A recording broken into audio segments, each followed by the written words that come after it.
अस्सलामुअलैकुम dear students, आज हम हिंदी व्याकरण का लेसन नंबर 3 शब्द और वाक्य इसके बारे में समझेंगे और पढ़ेंगे। चलिए स्टार्ट करते हैं। लेसन नंबर 3 शब्द और वाक्य। स्टूडेंट्स, यहाँ पर आपको एक पिक्चर दी हुई है, ये देखिए, ठीक। और यहाँ ऊपर क्या लिखा हुआ है, इसके अंदर शब्द। यहाँ ये हमसे कह रहे हैं कि पढ़िए और समझिए। यहाँ कुछ लेटर हैं, छ, अ, म, अ, ल, ई। यहाँ मिलकर क्या बना, छमली। छमली कोई वर्ड होता है, छमली। यहाँ पिक्चर हमें किस चीज़ की दी हुई है, मछली की, लेकिन यहाँ जो वर्ड है वो क्या है, क्या मिलकर बना रहे हैं, छमली। तो छमली का अर्थ कुछ नहीं होता।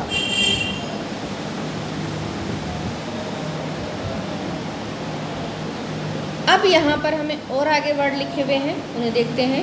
म, आ, छ, आ, ल, ई। तो मिलकर क्या बना हमारे पास, मछली।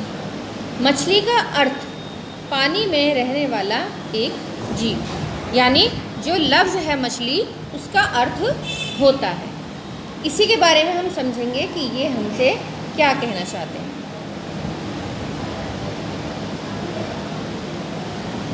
ऊपर आपने देखा छमली शब्द का अर्थ कुछ नहीं होता, अतः ये शब्द निरर्थक है। निरर्थक शब्द वो होते हैं जिनका कोई भी मतलब नहीं बनता। अब इसी शब्द के वर्णों को बदले हुए क्रम में लिखने पर मछली शब्द बनता है, जिसका अर्थ होता है, अतः यह सार्थक शब्द है।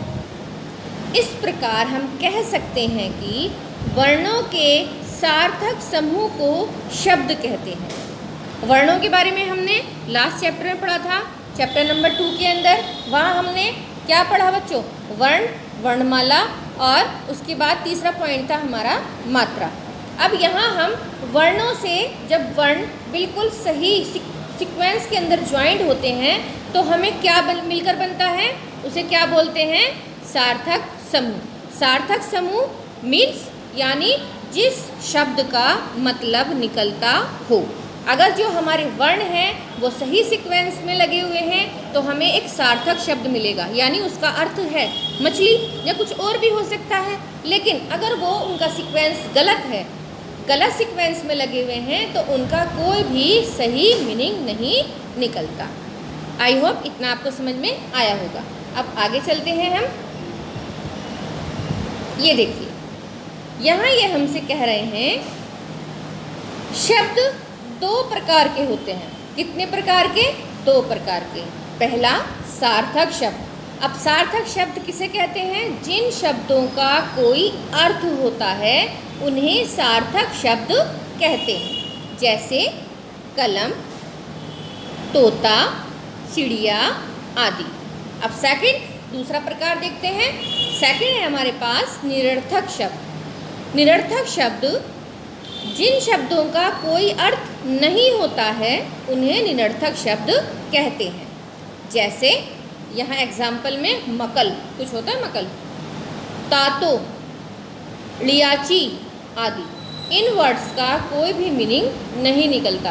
हम समझ ही नहीं पा रहे कि ये क्या समझाने की कोशिश कर रहे हैं। तो बच्चों, हमने इन 2 जो इसके प्रकार हैं इसमें देखा, सार्थक शब्द और निरर्थक शब्द।